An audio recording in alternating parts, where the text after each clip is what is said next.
أشهد أن لا إله إلا الله وحده لا شريك له وأشهد أن محمدا عبده ورسوله أما بعد فأعوذ بالله من الشيطان الرجيم بسم الله الرحمن الرحيم الحمد لله رب العالمين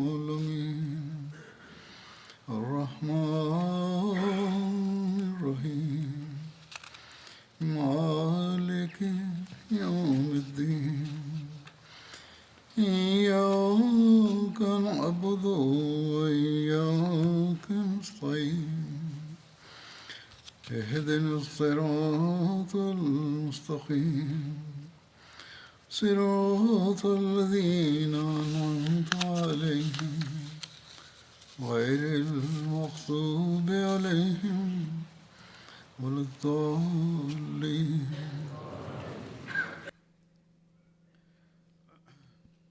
كنت أتحدث عن وقائع حدثت في حياة النبي صلى الله عليه وسلم بمناسبة غزوة بدر وما وقعت بعدها فورا. ويتخللها زواج النبي صلى الله عليه وسلم من السيدة عائشة رضي الله عنها، فأسردها هنا. فقد جاء في رواية: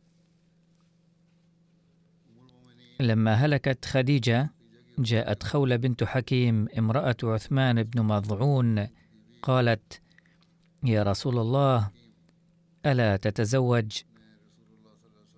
قال: من؟ قالت: إن شئت بكرا وإن شئت ثيبا. قال: فمن البكر؟ قالت: ابنة أحب خلق الله عز وجل إليك، عائشة بنت أبي بكر. قال: ومن الثيب؟ قالت: سودة ابنة زمعة، قد آمنت بك واتبعتك على ما تقول. قال: فاذهبي فاذكريهما علي. فدخلت بيت أبي بكر باقتراح الزواج.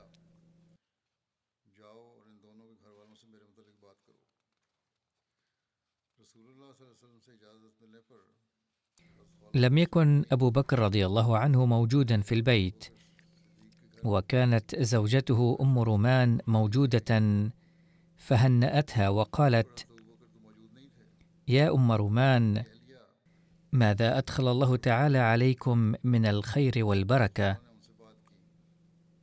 قالت: وما ذاك؟ قالت: أرسلني رسول الله صلى الله عليه وسلم أخطب عليه عائشة.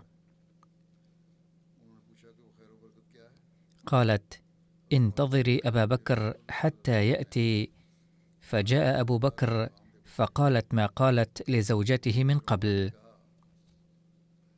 أرسلني رسول الله صلى الله عليه وسلم أخطب عليه عائشة. قال: وهل تصلح له؟ إنما هي ابنة أخيه. فرجعت إلى رسول الله صلى الله عليه وسلم فذكرت له ذلك. قال: ارجعي إليه فقولي له: أنا أخوك وأنت أخي في الإسلام، وابنتك تصلح لي. فرجعت فذكرت ذلك له.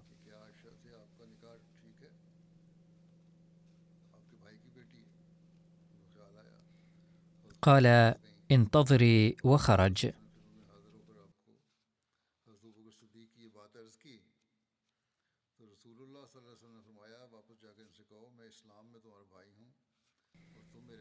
قالت أم رومان: إن مطعم بن عدي قد كان ذكرها على ابنه، فوالله ما وعد موعدا قط فأخلفه لأبي بكر.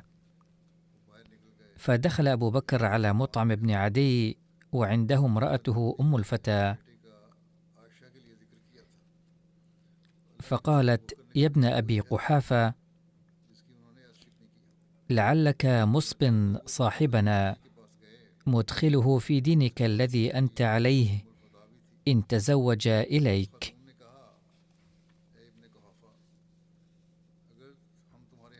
قال أبو بكر للمطعم بن عدي: أقول هذه تقول؟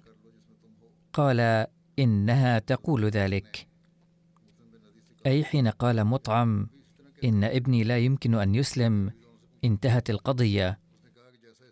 فخرج من عنده وقد أذهب الله عز وجل ما كان في نفسه من عدته التي وعده، فرجع فقال لخولة: ادعي لي رسول الله صلى الله عليه وسلم، فدعته فزوجها إياه.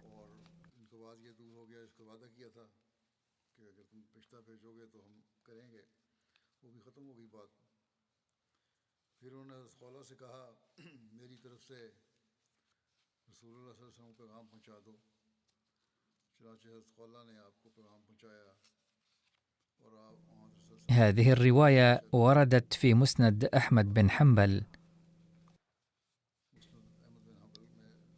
عن عائشة قالت: قال رسول الله صلى الله عليه وسلم: أريتك قبل أن أتزوجك مرتين، رأيت الملك يحملك في سرقة من حرير، وفي رواية: ويقول هذه امرأتك، فقلت له: اكشف، فكشف فإذا هي أنت، فقلت: إن يك هذا من عند الله يمضه. ثم أريتك يحملك في سرقة من حرير، فقلت: اكشف، فكشف فإذا هي أنت، فقلت: إن يك هذا من عند الله يمضه. هذه الرواية وردت في صحيح البخاري. هناك كتاب تضمن سوانح حياة الصحابة رضوان الله عليهم، ووردت فيه رواية السيدة عائشة رضي الله عنها. قال أبو بكر: يا رسول الله، ما يمنعك أن تبتني بأهلك؟ قال: الصداق. فأعطاه أبو بكر 12 أوقية، فبعث بها إلينا.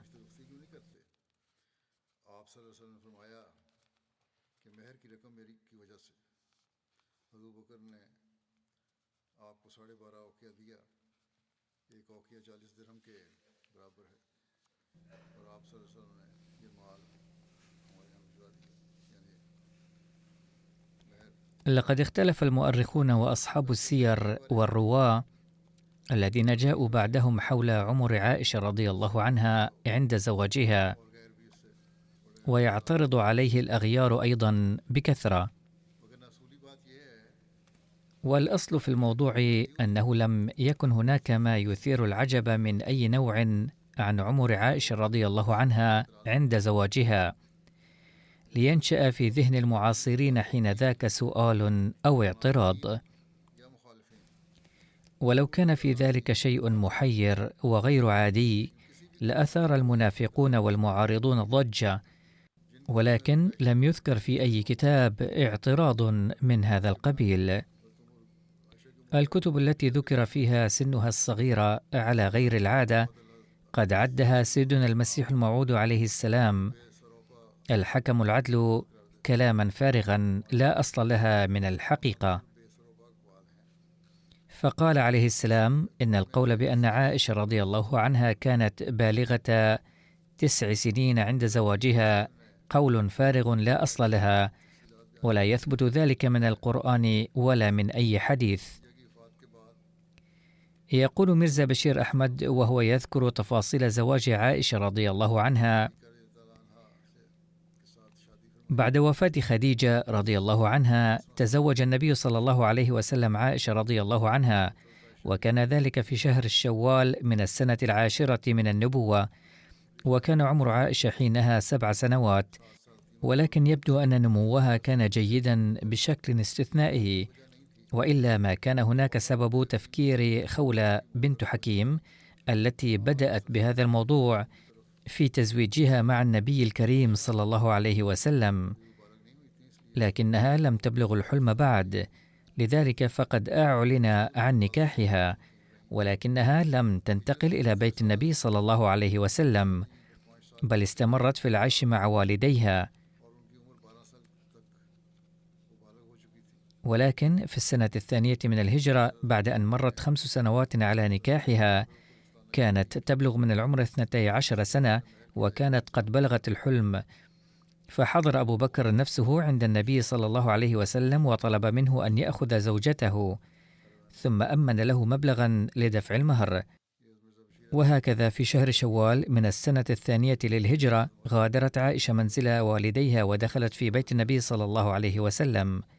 هذا هو البحث الذي قام به ميرزا بشير أحمد، ولكن المؤرخين ذكروا عمرها وقت الزواج أكثر من ذلك. كانت أم عائشة تعيش في مكان يسمى السنح في ضواحي المدينة المنورة، فاجتمعت نساء الأنصار هناك وزينوا عائشة لزواجها، ثم قدم النبي صلى الله عليه وسلم بنفسه إلى هناك، وبعد ذلك غادرت عائشة بيتها ودخلت بيت النبي صلى الله عليه وسلم. كتب ميرزا بشير أحمد ميزات عائشة رضي الله عنها كما يلي: رغم صغر سنها كان عقل عائشة وذاكرتها وقادة، وكانت قد تقدمت بسرعة كبيرة وبشكل محير للغاية تحت تربية النبي صلى الله عليه وسلم وتعليمه. في الواقع كان غرض النبي صلى الله عليه وسلم من إحضارها إلى منزله في هذه السن المبكرة هو لكي يتمكن من تربيتها حسب مشيئته منذ صغرها، ولكي تتمكن هي من قضاء وقت طويل معه صلى الله عليه وسلم، وبالتالي لتكون أهلا لذلك العمل الحساس والعظيم الذي كان يعد من واجب زوجة النبي الشارع. فنجح صلى الله عليه وسلم في تحقيق هذا الغرض، وقامت عائشة بمهمة تربية وتثقيف المرأة المسلمة ما لا يوجد له نظير في تاريخ العالم. جزء كبير ومهم جدا من أحاديث النبي صلى الله عليه وسلم مبني على روايات عائشة رضي الله عنها، وقد وصل مجموع أحاديثها إلى 2210، وكان علمها وفضلها وتفقهها في الدين عاليا لدرجة أن كبار الصحابة كانوا يعترفون بفضلها ويستفيضون بها. والحقيقة أنه ورد في رواية أنه ما أشكل على الصحابة بعد النبي صلى الله عليه وسلم أمر إلا وجدوا عند عائشة رضي الله عنها عنه علما. عن عروة بن الزبير قال: ما رأيت أحد من الناس أعلم بالقرآن ولا بفريضة ولا بحلال ولا حرام ولا فقه ولا شعر ولا طب ولا بحديث العرب ولا النسب من عائشة. وبلغ زهدها وقناعتها درجة أنه جاءها مرة 100,000 درهم فما أمست حتى تصدقت بها، في حين أنه لم يكن لها في بيتها شيء للعشاء. وبسبب صفاتها الحميدة التي بدت تظهر لمحات منها في عهد النبي الكريم صلى الله عليه وسلم، كان النبي صلى الله عليه وسلم يحبها بشكل خاص، فقال مرة: كمل من الرجال كثير ولم يكمل من النساء إلا القلائل. ثم ذكر صلى الله عليه وسلم آسيا امرأة فرعون ومريم ابنة عمران، ثم قال: إن فضل عائشة على النساء كفضل الثريد على سائر الطعام.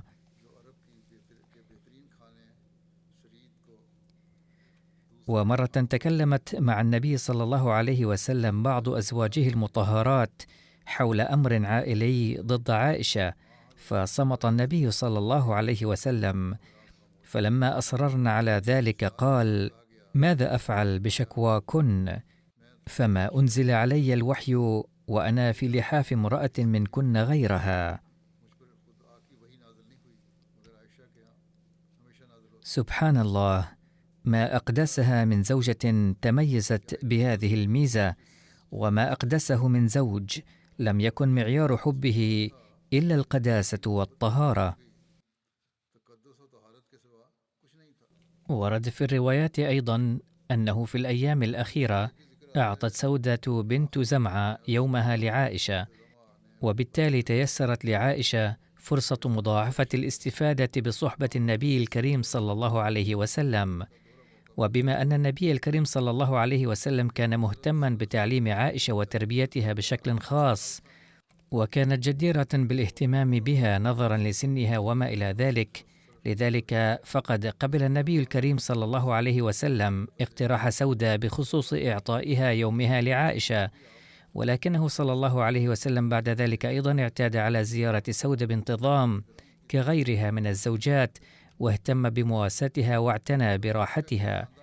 هناك اختلاف بشأن معرفة عائشة بالقراءة والكتابة، ولكن يتضح من رواية في البخاري أنها كانت تحمل معها نسخة من القرآن الكريم، وكانت قد أملت على مسلم عراقي بعض الآيات منها، مما يثبت أنها كانت على الأقل متعلمة، والأغلب أنها تعلمت الكتابة بعد زواجها، ولكن أشار بعض المؤرخين إلى أنها لم تكن تعرف الكتابة. عاشت عائشة ما يقرب 48 سنة بعد وفاة النبي الكريم صلى الله عليه وسلم، وانتقلت إلى رحمته تعالى في شهر رمضان من سنة 58 هجرية.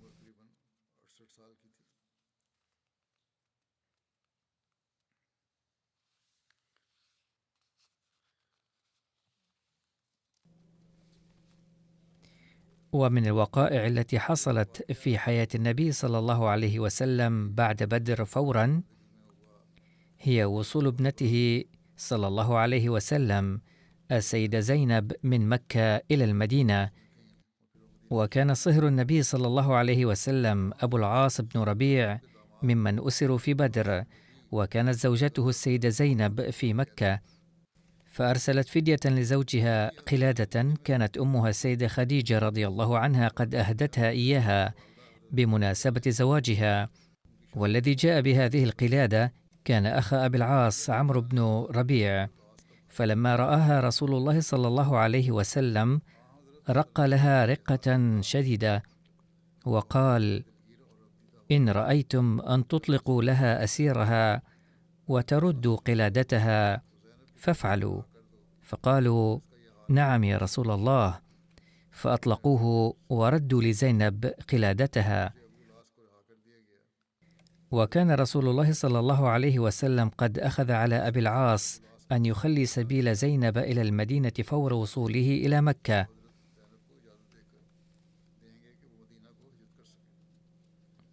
يقول ابن إسحاق إن أبا العاص حين وصل إلى مكة بعث رسول الله صلى الله عليه وسلم زيد بن حارثة ورجلا من الأنصار، فقال: كونا ببطن يأجج، وهو موضع على بعد 8 أميال من مكة، حتى تمر بكما زينب فتصطحباها حتى تأتيان بها. فانطلقا فورا، وذلك بعد بدر بشهر تقريبا. فلما قدم أبو العاص مكة أمرها باللحوق بأبيها، فخرجت تتجهز.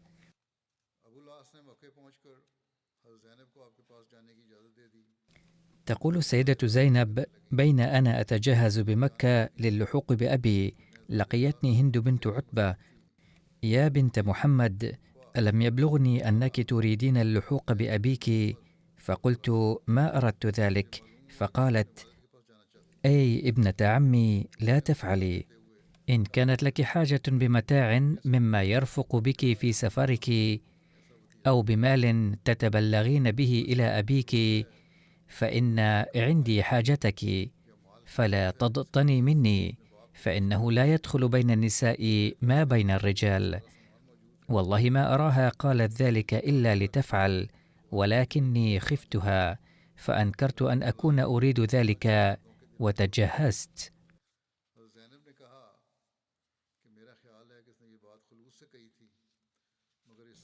يقول ابن إسحاق: فلما فرغت بنت رسول الله صلى الله عليه وسلم من جهازها، قدم لها أخو زوجها كنانة بن الربيع بعيرا، فركبته وأخذ قوسه وكنانته، ثم خرج بها نهارا يقود بها وهي في هودج لها. وتحدث بذلك رجال من قريش، فخرجوا في طلبها حتى أدركوها بذي طوى، وهو واد مشهور في مكة على مسافة نصف ميل من المسجد الحرام. فكان أول من سبق إليها حبار بن الأسود ابن الفهري، فروعها بالرمح، وكانت المرأة حاملا فطرحت ذا بطنها، وبرك حموها كنانة ونثر كنانته، ثم قال: والله لا يدنو مني رجل إلا وضعت فيه سهما.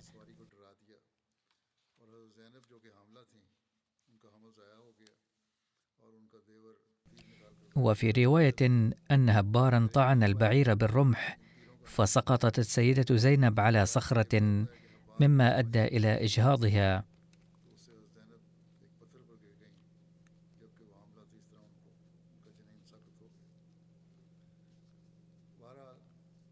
فتكركر الناس عنه بعد رؤية ما حدث. وأتى أبو سفيان في جلة من قريش، فقال: أيها الرجل، كف عنا نبلك حتى نكلمك.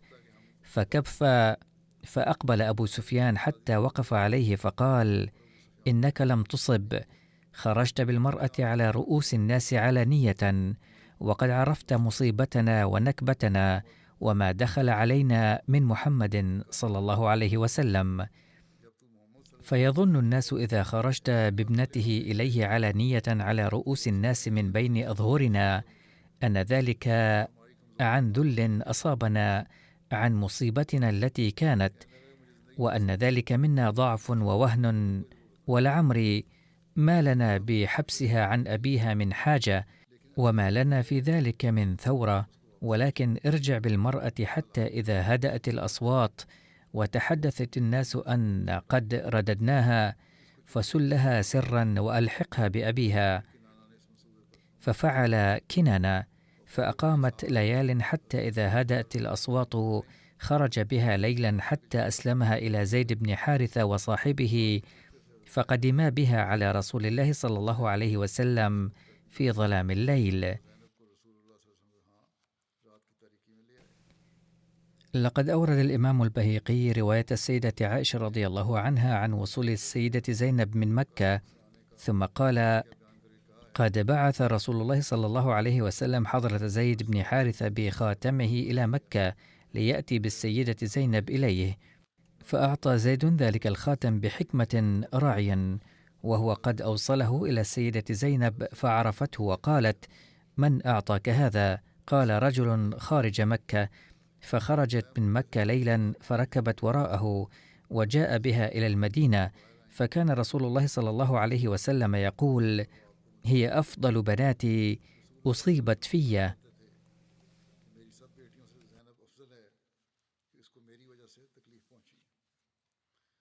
لقد كتب حضرة ميرزا بشير أحمد رضي الله عنه هذا التفصيل في كتابه سيرة خاتم النبيين كالتالي: لقد اشترط رسول الله صلى الله عليه وسلم على أبي العاص أن يرسل زينب إلى المدينة فور وصوله إلى مكة مقابل الفداء بالنقود، وبذلك تخلصت نفس مؤمنة من دار الكفر. وبعد مدة قصيرة أسلم أبو العاص وهاجر هو الآخر إلى المدينة، فاجتمع الزوجان من جديد. هناك رواية عن هجرة السيدة زينب أنها حين خرجت من مكة إلى المدينة أراد بعض رجال قريش استردادها بقوة، فلما رفضت طعنها شقي منهم يدعى هبار بن الأسود بالرمح بهمجية، فأجهضت خوفا وصدمة، بل قد أصيبت بصدمة لم تستعد صحتها جيدا فيما بعد، وأخيرا توفيت في غير وقتها جراء الضعف والهوان.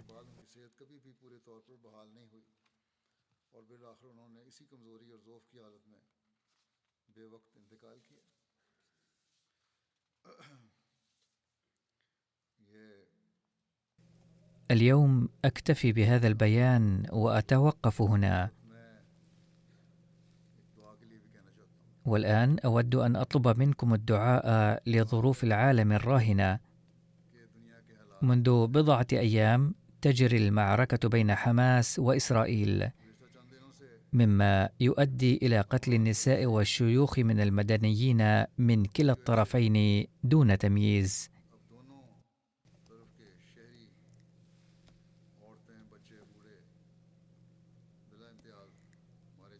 أما الإسلام فلا يسمح حتى في أوضاع الحرب بقتل النساء والأولاد وغير المشتركين فيها، وقد نهى عن ذلك رسول الله صلى الله عليه وسلم بشدة.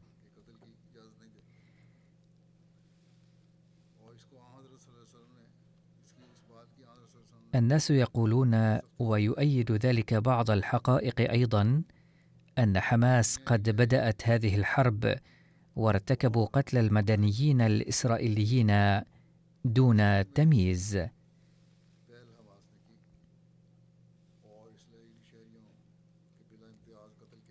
وبغض النظر عن كم قتل الجيش الإسرائيلي من الفلسطينيين الأبرياء من قبل،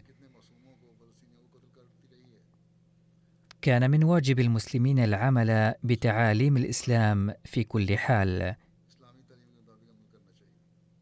أما تصرف الجنود الإسرائيليين فكانت لحل هذه المشكلة هناك طرق أخرى أيضا.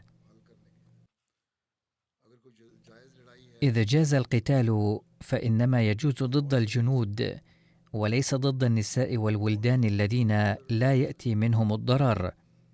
على كل حال، إن الخطوة التي اتخذتها حماس كانت خطوة خاطئة، وكان ضررها أكبر من نفعها.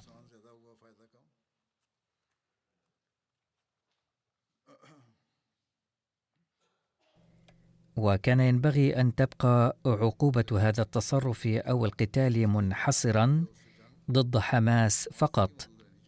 هذه هي الشجاعة أو ردة الفعل السليمة.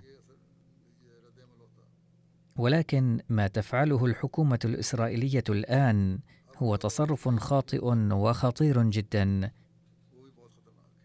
ويبدو أن الوضع لن يتوقف الآن بل سيتفاقم. كم ستزهق من أرواح الأبرياء من النساء والولدان، فهو أمر يستحيل تصوره.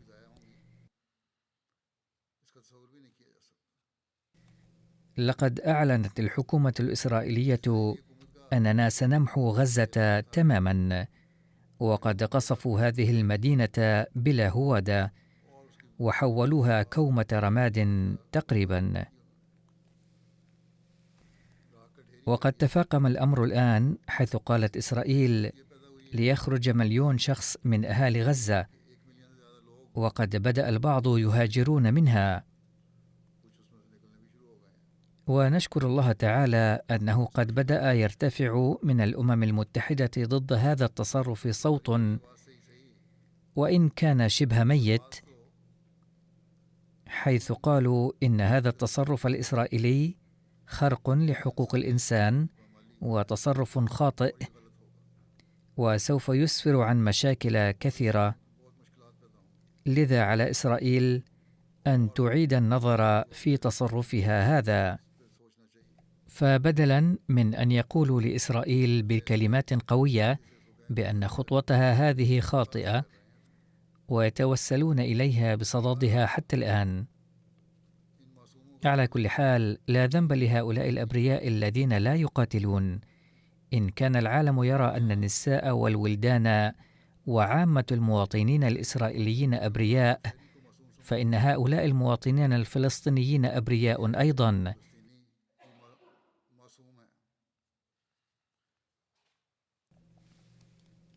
إن هؤلاء من أهل الكتاب، وكتابهم أيضا ينهاهم عن قتل المواطنين الأبرياء هكذا.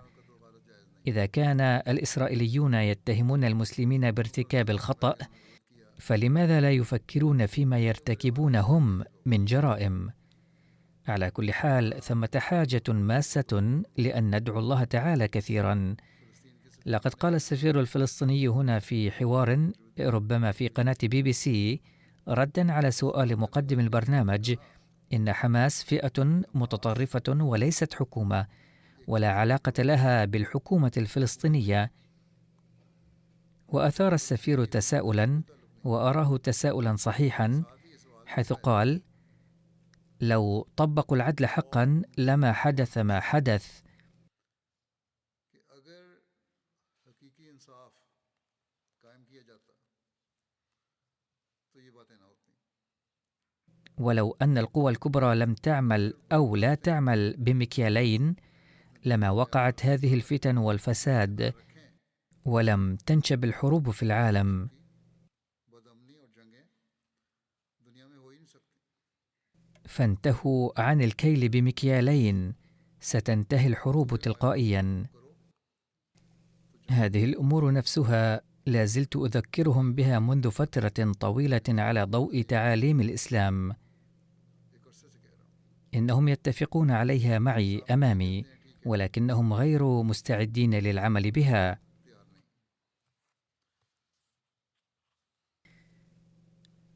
والآن تتحد كل القوى الكبرى أو القوى الغربية على أن تقسو على الفلسطينيين نابذة العدل والإنصاف عرض الحائط.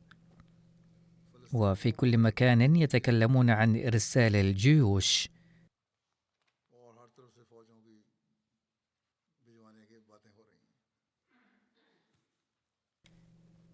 ويعرضون صور المضطهدين ليوحوا العالم بأن هذا هو الظلم الشنيع العظيم الذي يرتكب ضد الإسرائيليين.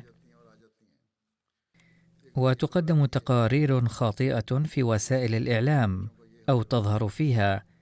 ففي أحد الأيام نشروا خبرا بأن هذا الظلم العظيم الذي يتعرض له النساء والولدان الإسرائيليون، ولهذه الدرجة قد قست حالتهم، في اليوم التالي تبين أن هؤلاء النساء والأولاد لم يكونوا إسرائيليين بل كانوا فلسطينيين. ولكن الإعلام لم يقدم أي معذرة على تصرفه هذا، ولم يتفوه بكلمة مواساة للفلسطينيين. الواقع أنهم يعملون بمبدأ الدنيا لمن غلب، وينحنون للذين يمتلكون معيشة العالم. لو فحصنا الوضع لتبين لنا أن القوى الكبرى قد أبت إلا إشعال الحرب بدلا من إطفائها. إنها لا تريد إنهاء الحروب. بعد انتهاء الحرب العالمية الأولى قد أسست القوى الكبرى لإنهاء الحروب ما سموه عصبة الأمم، ولكنها باءت بالفشل لعدم عملهم بمتطلبات العدل ولسعيهم لتفوقهم على الآخرين. فوقعت الحرب العالمية الثانية التي صار ضحيتها 70 مليون شخص كما يقال.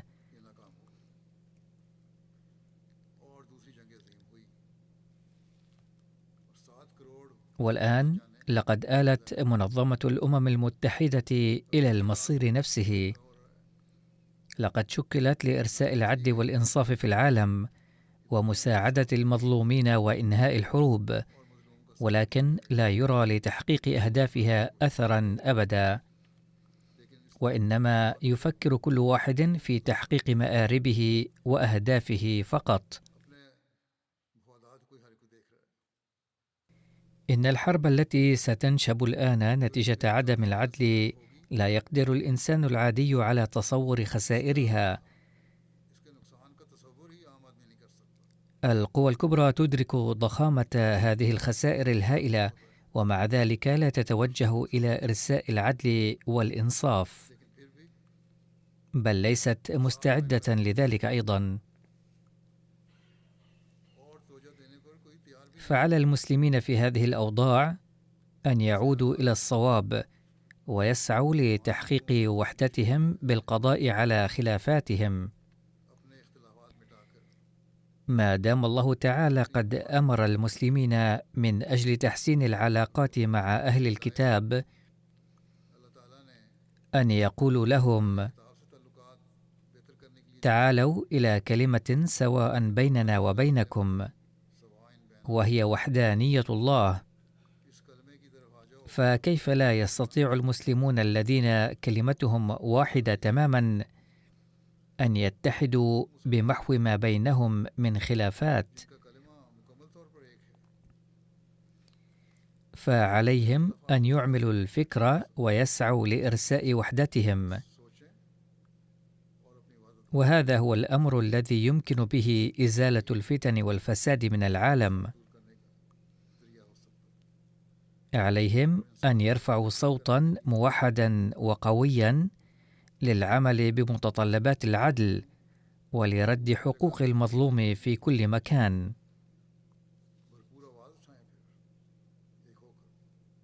إذا صاروا متحدين وكانت بينهم وحدة فسوف يكتسب صوتهم أيضا القوة، وإلا فإنهم أعني الدول الإسلامية ستكون مسؤولة عن إزهاق الكثير من أرواح المسلمين الأبرياء. يجب جعل قول الرسول صلى الله عليه وسلم: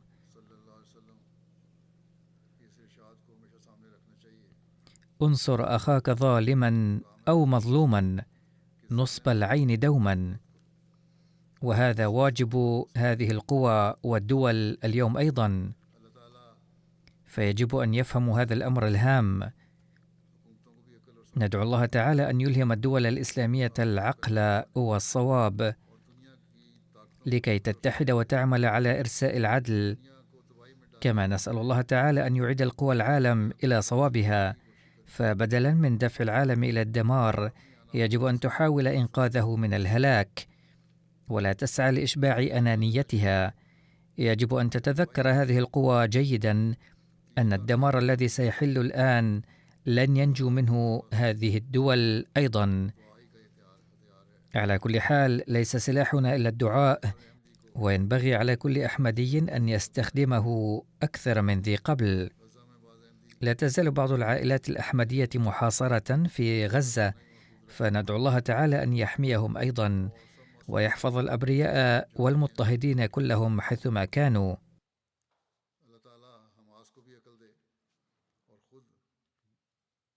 كما ندعو الله تعالى أن يلهم حماس أيضا العقل والصواب، فلا يكونوا مسؤولين عن صب الظلم على إخوانهم ولا يظلموا غيرهم. إذا كانوا يريدون الخوض في الحروب فليحاربوا عاملين بتعاليم الإسلام عن الحرب. يجب ألا يجرمنهم شنآن قوم إلى ألا يعدلوا بحقهم. هذا حكم الله تعالى. نسأل الله تعالى أن يوفق القوى الكبرى أيضا أن تعمل بمتطلبات العدل للطرفين وترسي دعائم الأمن، لا أن تميل إلى جانب واحد ويهضم حق الجانب الآخر، ولا تتمادى في الظلم والعدوان. نسأل الله تعالى أن يجعلنا من الذين يرون الأمن والسلام في الدنيا.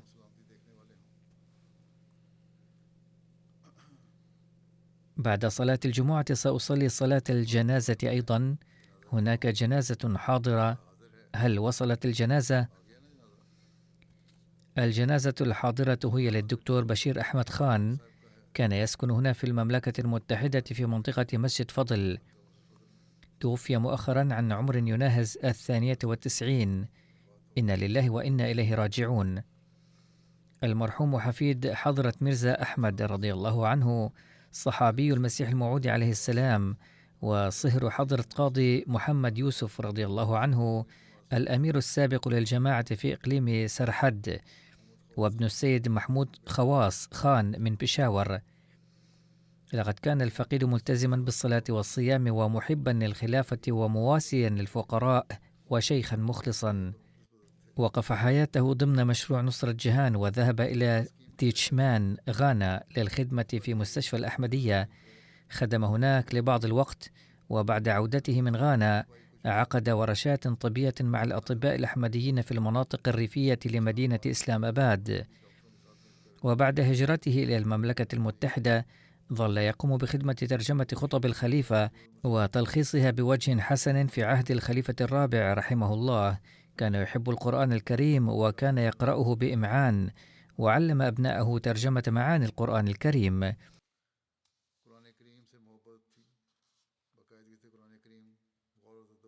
وجد فرصة قضاء وقت في قاديان لفترة طويلة في سن مبكرة في عهد المصلح الموعود الميمون. حفظ العديد من خطب المصلح الموعود رضي الله عنه عن ظهر القلب، كما حفظ بعض المقاطع من كتب المسيح الموعود عليه السلام وبعض قصائده بشكل جيد. كان المرحوم منخرطا في نظام الوصية وترك في ذويه إلى جانب زوجته ابنا و6 بنات. وصهره هو الدكتور مسلم الدروبي يقول: كان ملتزما بصلاة التهجد وإنسانا بريئا ومؤمنا، كما كان شخصا تقيا وشجاعا، وكان لديه حب غير عادي للخلافة والجماعة. لقد تعلمت منهم شيئا ثمينا مثل حب الخلافة، كما كان الفقيد مولعا جدا بالتبليغ، فكان لا يفوت أي فرصة. يقول السيد مسلم: عندما كنت في سوريا والأردن وكلما زارني المتوفى كنت أرى أنه كان بسرعة يصبح صديقا جيدا لجيراني، كما كان يبني علاقة جيدة مع حراس أو موظفيه ويخبرهم عن الأحمدية. تقول زوجته السيدة زبيدة: في عهد الخليفة الثالث أمر ضمن مشروع نصرة جيهان بالذهاب إلى غرب إفريقيا، فاستعد لذلك على الفور بالطاعة الكاملة. استعد بسرعة لدرجة أنني فوجئت أيضا. تقول: كان عمر ابنتنا 2 شهرين فقط، ولكنه قال إن الإمام أمر بالتجهيز الفوري، فوصلنا إلى ربوة مع الأطفال ال4 وقابلنا الخليفة رحمه الله وتلقينا التعليمات. ثم عاد وقدم طلبا للحصول على إجازة وبدأ بالدعاء من أجله، لأنه في ذلك الوقت كانت الحكومة تمنع الأطباء من مغادرة البلد، وكان عهد حكم بوتو، لكنه على أي حال حصل على الإجازة وذهب.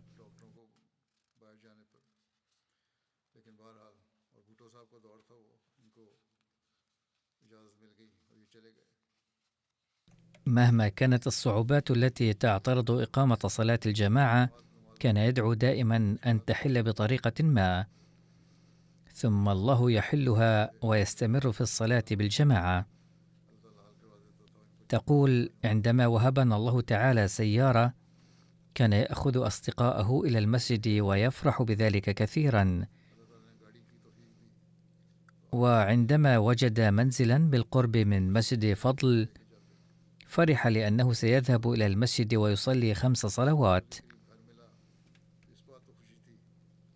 لقد استخدم كل وسيلة وكل طريقة للخدمة، ولم يفوت أي فرصة للتبشير.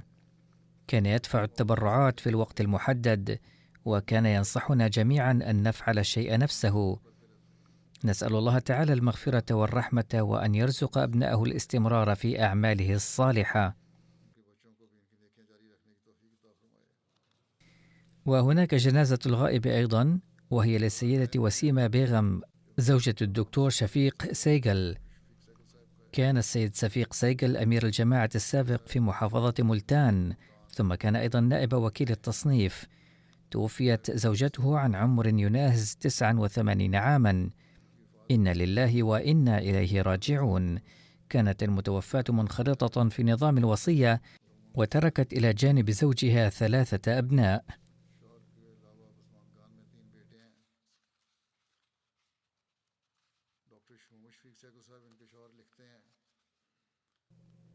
يكتب زوجها السيد محمد شفيق سيغل: زوجتي هي حفيدة حضرة شيخ مشتاق أحمد صحابي حضرة المسيح الموعود عليه السلام، وابنة القاضي شيخ بشير أحمد المرحوم من لاهور، وابنة أخت السيدة أم وسيم.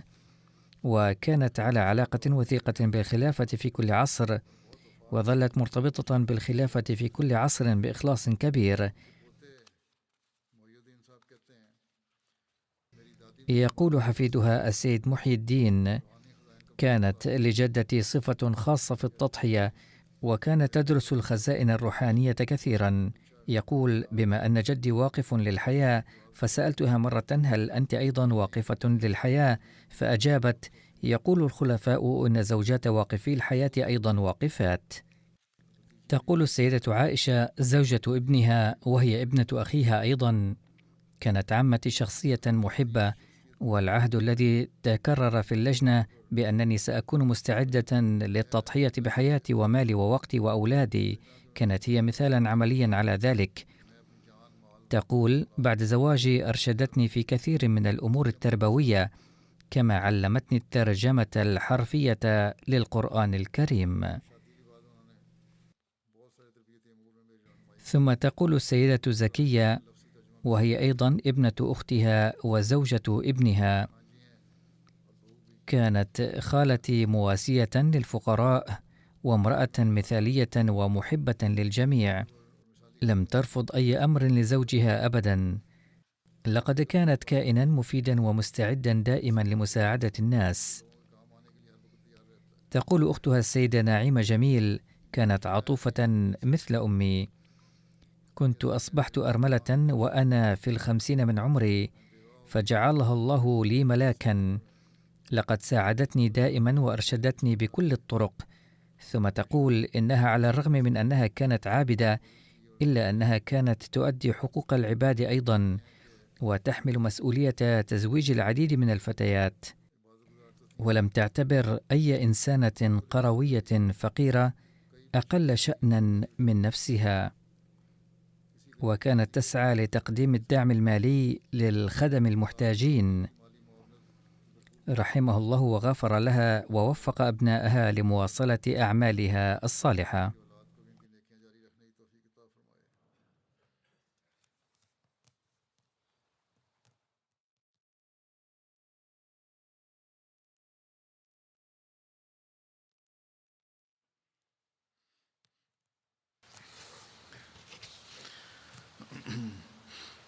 الحمد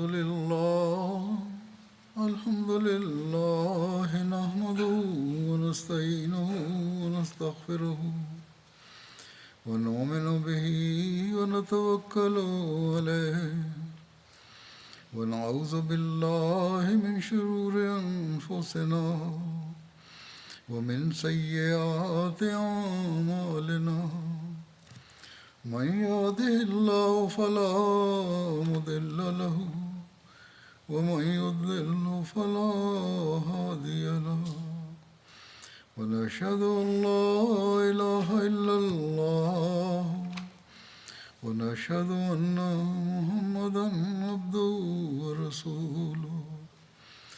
عباد الله رحمكم الله، إن الله يأمر بالعدل والإحسان وإيتاء ذي القربى وينهى عن الفحشاء والمنكر والبغي يعظكم لعلكم تذكرون. اذكروا الله يذكركم وادعوه يستجب لكم ولذكر الله أكبر.